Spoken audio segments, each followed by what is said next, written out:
Hi, I'm Ashanti, and I'm partnered with Open Medicine Foundation, or OMF, to raise awareness on complex chronic illnesses such as myalgic encephalomyelitis, or ME, or ME/CFS for short, long COVID, and other related complex chronic diseases. On August 10th, 2016, I went to work my last night shift as an NICU nurse, neonatal intensive care unit nurse, not knowing when I got off the next morning that I would never return to my career.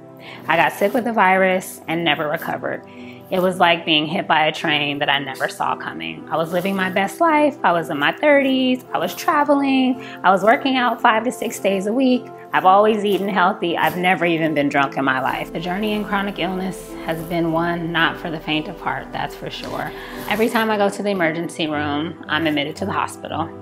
So I dread going to the emergency room like the plague. Literally, I will stay home until the last second, which probably isn't good, to avoid it, because I end up hospitalized, and I'm typically hospitalized for 2 weeks. I think there was one time I was hospitalized for 1 week. So it's a long ride and it's arduous. And when I'm in the hospital, I usually have a line in my neck, a catheter in my neck for plasmapheresis, and I'm on IV fluids, and it's just quite an ordeal, to put it lightly. And to go from someone that was so healthy, so young and vibrant, to being someone that has to be in the hospital with multiple lines and things in your neck, it's really unbelievable, to be honest. And I have a portacath in my chest as well, which is used when I'm in the hospital, but I usually have both going. My port is accessed, and then I have the line in my neck. Chronic illness impacts every aspect of your life. As I shared, I am disabled, so I do not work anymore.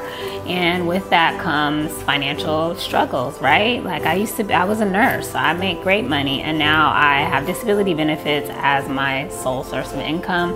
And consequently, that has impacted my lifestyle, that has impacted the lifestyle, especially of my son. My daughter was in her second year of college at the time that I became ill, but my son was much younger, and so we didn't get to do the things that I would have otherwise been able to do with him because of my finances. And so that's been tough because I worked really hard to have a career that would allow me to afford a great lifestyle for my family and I, and to have that just ripped from under me, like without with me being powerless to do anything about it. It's been devastating, honestly.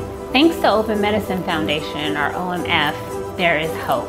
OMF is leading global collaborative research with an end goal of expediting the time that effective treatments or a cure are available.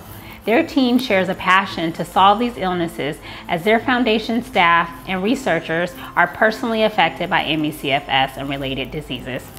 Many are patients, caregivers, and parents themselves. Learn more about OMF's work at www.omf.ngo. If you want to follow my journey, have questions, or need support, you can find me on Instagram, X, formerly known as Twitter, and Threads at AshantiRN.